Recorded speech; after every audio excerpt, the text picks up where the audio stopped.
Hello, welcome back our YouTube channel GSR के लवानिया।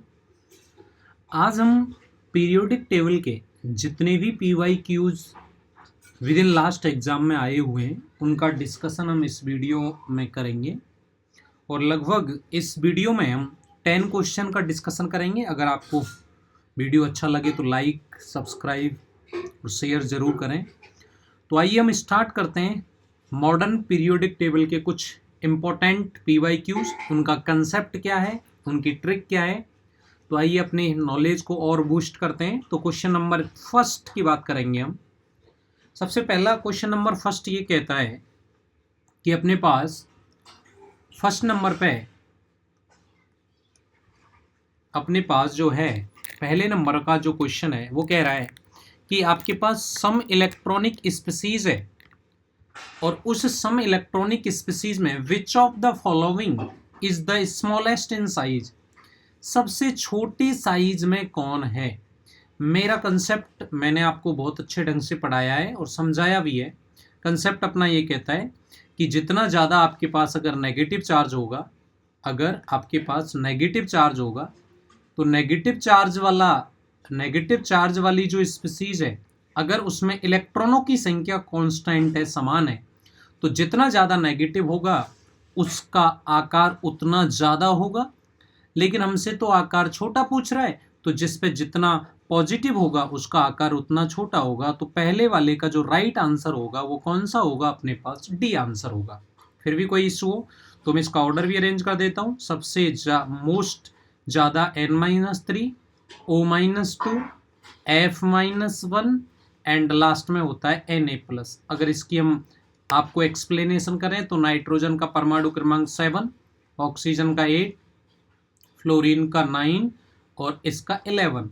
आपको मैंने बताया जितना रेड आवेश होता है उतना आप ऐड कर दीजिए तो 10, ये भी कितना हो जाएगा आपके पास 10, ये भी कितना हो जाएगा आपके पास 10, और जितना धन आवेश होता है उतना आप माइनस करेंगे तो इसका भी कितना हो जाएगा 10।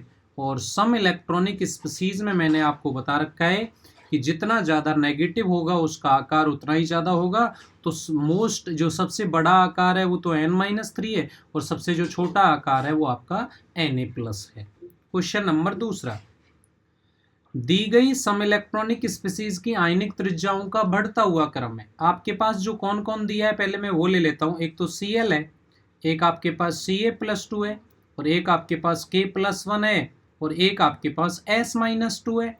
तो मैंने अभी तो बताया है जितना ज़्यादा नेगेटिव होगा उसका आकार उतना ही ज़्यादा, तो S-2 का सबसे ज़्यादा, फिर Cl- का, फिर छोटे वाले का कौन आएगा आपके पास K+, और लास्ट में कौन सा आ जाएगा आपके पास Ca+2। तो सबसे स्मॉलेस्ट किसका होगा, Ca+2 का। तो ऑप्शन ये भी नहीं होगा, ये भी नहीं होगा और ये भी नहीं होगा। Ca+2, K+, Cl-, S-। तो इस आंसर का जो करेक्ट ऑर्डर होगा वो आपका कौन सा होगा, सी नंबर होगा। बताइए कोई इश्यू हो तो आप कमेंट करके हमें ज़रूर बताइए। जहाँ भी आपको लगे कि इस वाले क्वेश्चन में हमारे पास इश्यू है तो आप उसको बता देंगे। क्वेश्चन नंबर तीसरा अच्छा सवाल है, which has the lowest anion to cation size ratio. आपसे पूछ रहा है कि जो आपके पास जो एनाइन होता है, एक तो होता है एनाइन एंड एक होता है कैटाइन, उस एनाइन और कैटाइन का जो रेशियो है वो आपसे बात कर रहा है। और वो जो आपसे बात कर रहा है ना वो आपका लोएस्ट वाला पूछ रहा है। देखो अगर मैं बात करूं इनमें सीजी, इसको मैं तोड़ लेता हूँ थोड़ा सा अच्छे से समझेंगे। Cgm+I- होता है, Cgm+F- होता है, इसको भी हम तोड़ेंगे तो Na+ होता है, F- होता है, और इसको भी हम तोड़ेंगे तो Li+ होता है और F- होता है। अच्छा, आपको पता है स्मॉलेस्ट साइज किसकी है, फ्लोरीन की, इसमें भी फ्लोरीन की, इसकी तो आयोडीन की तो साइज ज़्यादा है, और इसमें भी आपकी स्मॉलेस्ट साइज किसकी है, फ्लोरीन की। तो एनाइन तो छोटा होना चाहिए, तो एनाइन तो छोटा फ्लोरीन है। अब कैटाइन की बात करता हूं मैं, ली आपके पास ना की रव से, तो सबसे बड़ा एनाइन आपका किसका है, वो कैटाइन किसका है, सीजीएम का। तो आपको पता है कि ऊपर ये वैल्यू तो छोटी है, ये वैल्यू ज़्यादा है, तो आपको पता है यहाँ जो रेशियो आएगा इसका त्रिज्या का अनुपात जो आएगा, जो भी वैल्यू मैं x मान लूँ, अगर कैटाइन का साइज बड़ा है और एनाइन का साइज छोटा है तो ये वाली वैल्यू कैसी आएगी, कम आएगी। अगर ये वाला वैल्यू बढ़ेगा तो इसका जो करेक्ट आंसर है वो कौन सा होगा आपके पास, इसका जो करेक्ट आंसर है वो आपका सीजियम फ्लोराइड रहेगा। अगला क्वेश्चन आपके पास सामने है, which element form cation most easily, कौन आसानी से कैटाइन बनाएगा, धनाइन बनाएगा। तो कौन बनाएगा, जिसकी आयोनाइजेशन एनर्जी कम होगी, तो नियोन की तो स्टेबल कॉन्फ़िगरेशन है और स्टेबल कॉन्फ़िगरेशन वालों की तो आयोनाइजेशन हाई होती है। मैग्नीशियम का भी इलेक्ट्रॉनिक कॉन्फ़िगरेशन क्या आता है लास्ट में, S2 आता है, इनकी भी हाई होती है। और आपसे अगर हम बात करते हैं कि स्ट्रांसियम और इनकी, अगर मैं आपको इसको वैल्यू के अकॉर्डिंग बात करता हूँ कि इन दोनों में से कि आपके पास जो है कि कौन कैटाइन बनाएगा, तो मैं इन दोनों में से बात करते हैं तो या तो स्ट्रांसियम या लिथियम। तो लिथियम की जो आपको याद रखना पड़ेगा, लिथियम की जो फर्स्ट आयोनाइजेशन एनर्जी है, प्रथम आयनन ऊर्जा है लिथियम की, प्रथम आयनन ऊर्जा, वो प्रथम आयनन ऊर्जा क्या है, बहुत कम है। मतलब कम है किससे, स्ट्रांसियम से। तो ये आसानी से इलेक्ट्रॉन त्याग देगा और क्या बना लेगा आपके पास Li+। ये भी टॉपिक साइड मैंने आपको नहीं करवाया लेकिन फिर भी देखेंगे। Highest lattice energy will be, उच्चतम जालक ऊर्जा किसकी होगी।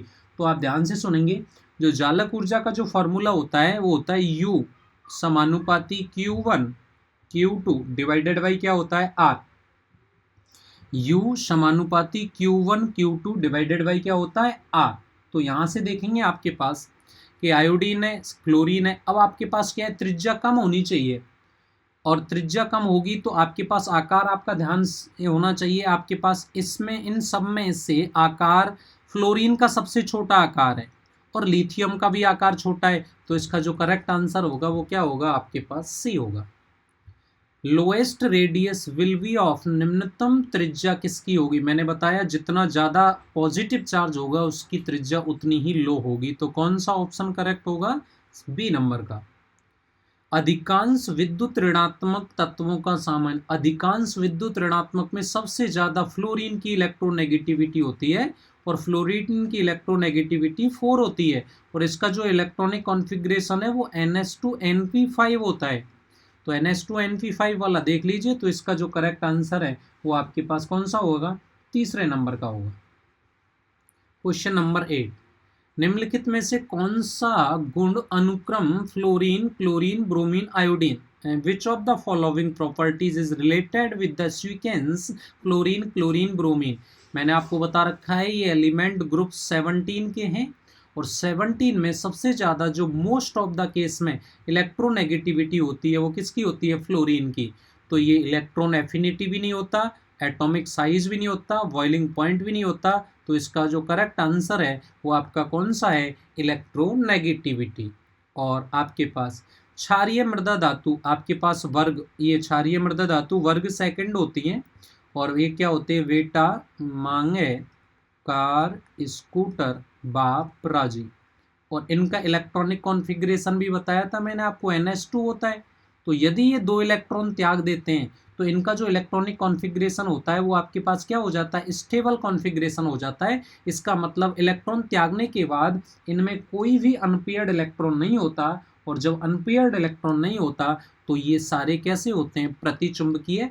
अगर सारे इलेक्ट्रॉन पेयर्ड हैं तो इसका देखो, मैग्नीशियम का मैं आपको बता देता हूँ, ये मैग्नीशियम का इलेक्ट्रॉनिक कॉन्फ़िगरेशन होता है 1s2 2s2 2p6 3s2 और इसकी +2 ऑक्सीडेशन स्टेट होती है। तो 2 इलेक्ट्रॉन त्याग देगा, 2 त्याग देगा तो इसमें भी 2 इलेक्ट्रॉन पेयर है, इसमें भी 2 इलेक्ट्रॉन पेयर है और इसमें भी आपके कितने इलेक्ट्रॉन पेयर हैं, 6 इलेक्ट्रॉन पेयर हैं। कोई भी इलेक्ट्रॉन अनपेयर नहीं है। तो ये कैसा होगा, डायामैग्नेटिक या प्रतिचुंबकीय। निम्नलिखित में से कौन सी आयनिक त्रिज्या अधिकतम होगी, अभी बताया है, जितना ज़्यादा रेड आवेश तो C-, उसके बाद आपके पास N-3, उसके बाद आपके पास ये और लास्ट में आपके पास कौन सी होगी, Mg+2। ये हमने 10 क्वेश्चन इस वीडियो में डिस्कशन किया है। आप लाइक और कमेंट करके ज़रूर बताएं कि आपको कहाँ प्रॉब्लम आई है। Thank you, all the best for the attending this session.